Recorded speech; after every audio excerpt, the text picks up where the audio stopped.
Julio se quejó del alto volumen de las presentaciones y yo me quejo de las luces y me hace pensar en los afiliados al sistema de pensiones sueco que entregan su dinero, sus aportes a una unidad centralizada y no saben quién le maneja sus fondos.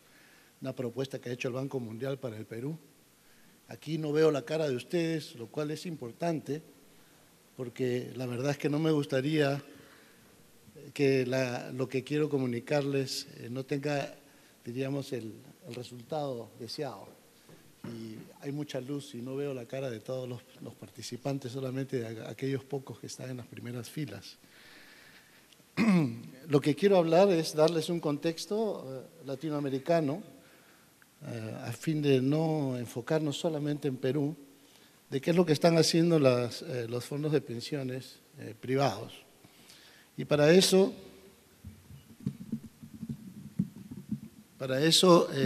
tengo 7 puntos que voy a tratar de hacer lo más rápido posible a pedido de Melvin.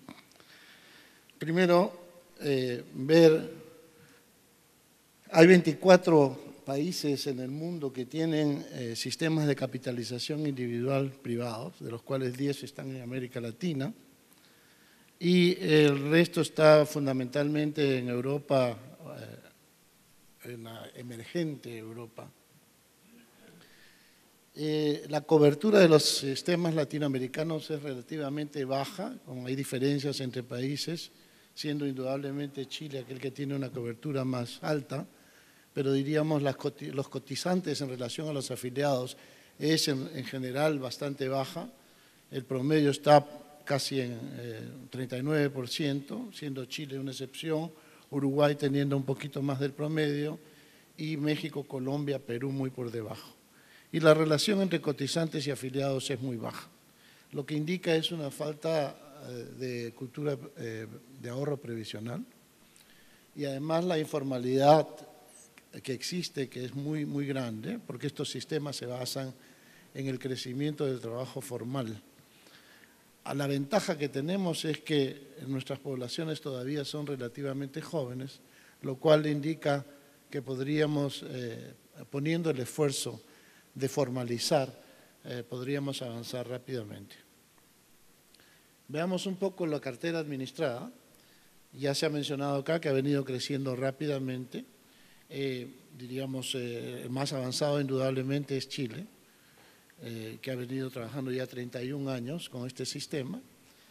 Si en realidad la verdadera comparación debería de ser dónde estaba Chile cuando tenía la misma edad de operación que en el Perú, 19 años, y entonces vemos que efectivamente podríamos estar en un nivel comparable. En términos del porcentaje del PIB, todos los sistemas van ganando importancia. En términos del valor de la cartera por cotizante, Perú hoy día tiene, por ejemplo, $6.700 por persona, que es prácticamente equivalente a lo que tenía Chile a los 19 años, o sea que a los 22 años tenía más o menos $7.000 por cotizante.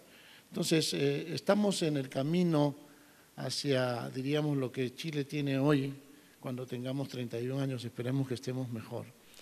Y como porcentaje de la capitalización bursátil, aquí la relación es importante, no solamente porque indica, diríamos, qué tan importantes jugadores institucionales son los fondos de pensiones, sino que además indica cuáles son las oportunidades, porque si en realidad uno tiene una gran participación en relación a la capitalización del sistema bursátil, podría interpretarse de dos maneras. Una, de que no hay suficientes activos financieros para que los fondos compren, entonces es muy grande el fondo relacionado al tamaño del mercado bursátil local. El otro es que el mercado bursátil local se ha sofisticado y ofrece la diversidad de vehículos de inversión que uno necesita. Este manejo de cartera se ve afectado fundamentalmente por el marco regulatorio y Normalmente los marcos regulatorios se venden como el mecanismo que garantiza un balance apropiado entre rendimiento, diríamos, y seguridad de los fondos, porque como es una responsabilidad fiduciaria, entonces eso es la forma en cómo se predica la necesidad de tener un marco regulatorio estricto. Vemos que conforme van pasando los años, por ejemplo, en el caso de Chile se han ido diversificando los límites que aplican a los distintos segmentos de las carteras de inversión, volviéndose fundamentalmente entre rangos, moviéndose de rentas variables a títulos estatales, cuotas de fondos de inversión, depósitos a plazo y trayendo instrumentos como derivados y alternativos. Colombia, que está en una etapa más joven del sistema, tiene un sistema más simple. México, que tiene un sistema, diríamos, de multifondos bastante grande y la cercanía y la sofisticación del mercado financiero local por su cercanía a Estados Unidos, tiene, a pesar de eso, un sistema bastante directo. Pero esto es, diríamos, lo que si se quedara ahí el marco regulatorio sería ideal y dejarle la libertad a los gerentes de inversión de que ejerciten su capacidad profesional y ejerciten su criterio de selección. Sin embargo, los marcos regulatorios tienen otros elementos que condicionan lo que se ha venido a llamar el efecto manada. Y eso es lo que es los criterios de rentabilidad mínima, que exigen fundamentalmente que todos se canalicen hacia el mismo tipo de inversiones y las diferencias se hagan mínimas, de lo contrario son sujetos a una penalidad. Y lo segundo es, el marco regulatorio es una cosa que está en el papel y la aplicación de ese marco regulatorio es otro. Y eso es lo que condiciona fundamentalmente no solamente la rentabilidad de las carteras, sino condiciona la composición de las carteras. En el caso del Perú, antes de la reforma teníamos 3 regulaciones sobre 3 tipos de fondos. Hoy día vamos a tener, de ahora en adelante, vamos a tener 4 tipos de fondos más un quinto, que sería la opción de los afiliados de escoger entre 2 fondos, una proporción de sus saldos en fondo 2, por ejemplo, y otra proporción, el resto en el fondo 3. Eso está por implementarse y es parte de la discusión del reglamento que está en este momento llevándose a cabo. Lo interesante en el caso de Perú es que se aumenta los instrumentos alternativos. Ya teníamos los derivados, pero ahora se aumentan los instrumentos alternativos y se permite diríamos, se le da una ventana al fondo tipo 2 y al fondo 3. Los límites globales continúan siendo operativos, o sea, es el 40% sobre la exposición combinada hacia los bonos del Tesoro peruano y los valores que emita el Banco Central, y 30% es el efectivo límite sobre las inversiones en el exterior. Durante la discusión de la reforma yo mencioné que había una cantidad de límites diarios. No quiero ahondar en eso porque quisiera escuchar lo que va a tener que decir el doctor Canta, pero diríamos, es importante que eso también condiciona mucho, diríamos, la operatividad y el manejo y la gestión de la cartera de inversiones.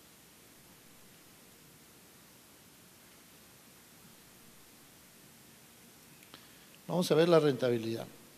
La rentabilidad real, diríamos, ha sido muy importante desde la creación de estos sistemas. Colombia está llevando la delantera en términos de rentabilidad real por año desde su creación. Tiene un año menos de operación que el nuestro y tiene una alta rentabilidad. Nosotros estamos más o menos en el mismo nivel o ligeramente alrededor del 8.07%. Indudablemente que hay diferencias entre los distintos fondos, esta es la visión global. Pero ¿qué dice esto? Que el sistema tiene una rentabilidad bastante buena, difícil de encontrar en otro tipo de activos financieros, lo cual hace que deberíamos defender, diríamos, y tratar de ampliar el sistema. La composición de las inversiones por instrumentos, este es un gráfico muy interesante porque muestra diríamos, la distinta composición y hacia dónde se van dirigiendo las inversiones. Y como verán, México tiene un gran contenido de bonos públicos y de obligaciones de carácter gubernamental. El Perú tiene mucho menos de eso, lo cual es muy importante. Sin embargo, Perú tiene mayor participación, diríamos, en acciones y en, diríamos, entidades financieras también son bastante importantes. O sea, como vemos, Chile, que está en una etapa diferente, tiene un margen mucho más alto de inversión extranjera. Hubiera querido poder explicar, diríamos, lo que está en la parte de inversión extranjera, pero las deficiencias de información son tales que realmente es sorprendente. Como vicepresidente de la Federación Internacional me voy a encargar de que esto cambie, porque la verdad es que no tenemos el conocimiento detallado y suficiente como para hacer los estudios necesarios.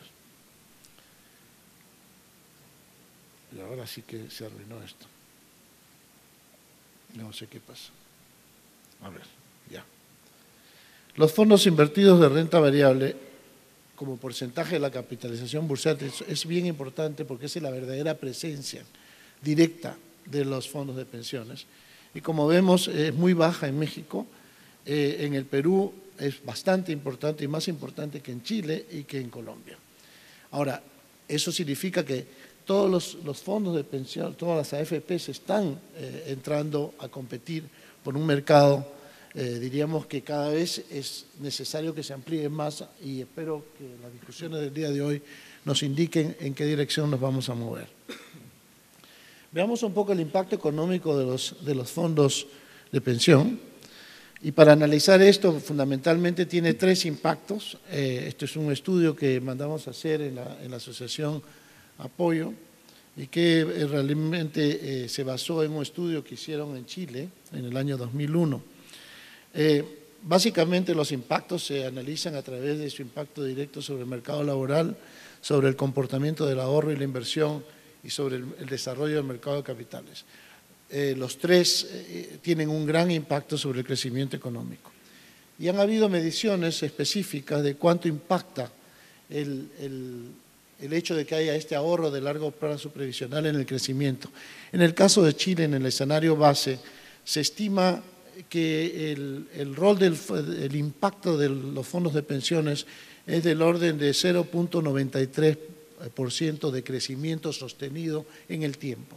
En el caso de Perú se ha estimado que entre 93 y 2009 el impacto fue de 0.55 por año.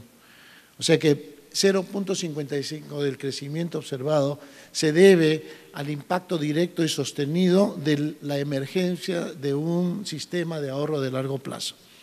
Hay otro estudio importante que ha hecho ESAN, que también ha sido, diríamos, enfocado en la parte de infraestructura y de inversión total, el cual te dice que fundamentalmente 1% de aumento en la inversión total en el promedio en el sistema peruano tendría como resultado aumentar el crecimiento de manera sostenida en 0.26%. Pero también ese estudio nos dice que mucho más importante sería tener una inversión un crecimiento de inversión de 1% en infraestructura, porque tiene un impacto en el crecimiento sostenido de 0.34% anual, lo cual sería muy, muy importante. Lo interesante de estos estudios es que las pruebas de cointegración nos indican que los impactos son favorables y son sostenidos en el tiempo. Ahora bien, como hemos visto, es tan importante invertir en infraestructura y vemos que hay una alta correlación entre la calidad de la infraestructura y el PBI per cápita. Y nos damos cuenta de la importancia que Chile y Uruguay, diríamos, le han otorgado a la infraestructura y miren dónde están en términos de ingreso per cápita, mientras que Colombia, Perú y México está a la mitad del camino y Colombia y Perú están ligeramente retrasados. En general, diríamos, el índice de infraestructura nos indica que tenemos mucho que hacer por delante, o sea, para poder llegar a niveles como el que tiene Chile hoy día, como el que tiene Estados Unidos, Singapur y Suiza probablemente, que son los líderes en materia de calidad de infraestructura. Las deficiencias fundamentales que encontramos es en carreteras, portuarios, ferroviarios y aeroportuarios, diríamos, y vemos que, por ejemplo, Colombia tiene serias deficiencias en carreteras. También está Perú y Colombia juntos en materia portuaria. En materia ferroviaria, diríamos, estamos también retrasados, y en aeroportuaria, ¿no? Y a pesar de que en el Perú se ha hecho un esfuerzo importante, todavía seguimos con deficiencias. La pregunta es, ¿y por qué no invierten? Y hemos escuchado muchas veces desde el presidente de la República hasta muchos comentaristas, ¿por qué no se invierte más en infraestructura? Bueno, este es un resumen de lo que están haciendo los países en materia de fondos de inversión en infraestructura, y vemos que Colombia está invirtiendo el 18% de sus fondos diríamos, en infraestructura, los cuales fundamentalmente se va al sector electricidad. En el caso de Chile tiene 10.28% de sus fondos que se van fundamentalmente también a electricidad. En el caso de México se va el 7%, la mayor parte, 3%, se va a vivienda, y en el caso del Perú tenemos también mucho direccionamiento de la inversión de infraestructura a energía. Sin embargo, en relación al producto, que es la barra amarilla, diríamos Chile destaca porque en relación al Producto Interno Bruto su inversión en infraestructura es mucho más alta que en cualquier otro país. Lo que nos indica que tenemos que aumentar, pero la pregunta es ¿por qué no aumenta? ¿Aumenta porque las regulaciones no son buenas? Bueno, en realidad las regulaciones no son la barrera fundamental. La barrera fundamental que encontramos en inversión en infraestructura hay un desbalance entre la cantidad de fondos disponibles y los proyectos que estén bien estructurados y que sean rentables. Y eso no solamente pasa en el Perú, pasa en Colombia. He estado en una reunión en Colombia donde tenemos las mismas quejas, y Chile tomó acción muy directa para solucionar estos problemas. Y son deficiencias críticas en la gestión estatal, en las fases de identificación, diseño y promoción de proyectos, inclusive luego de la adjudicación. Hay una lenta ejecución de procesos de expropiación posteriores a la concesión por consideraciones fiscales. Cambia un ministro y repiensan mucho cuál es el monto de riesgo que está dispuesto a asumir el gobierno en una relación con el sector privado. Eso afecta la estructura de financiamiento y reduce las oportunidades para que los fondos de pensión puedan invertir. Hay una incompatibilidad entre la cartera de proyectos disponibles y la estructura temporal que tienen los fondos de inversión de los sistemas de pensiones. O sea, acá estamos hablando de sistemas que requieren inversiones de 40 años, de 35 años para poder atender obligaciones futuras con los pensionistas. Sin embargo, no tenemos un pipeline de proyectos que excede 2 años o 3 años con suerte. Colombia acaba de hacer un programa de 10 años para inversión en infraestructura. Eso sería importantísimo tenerlo en el Perú. Uruguay está tratando de hacer lo mismo, Chile ya lo tiene. Entonces es importante que para promover las inversiones de los fondos de pensiones se haga eso. Y segundo, hay una ausencia de autorizaciones presupuestales multianuales, lo cual introduce un elemento de incertidumbre en las cuestiones de inversión. ¿Por qué me enfoco en infraestructura?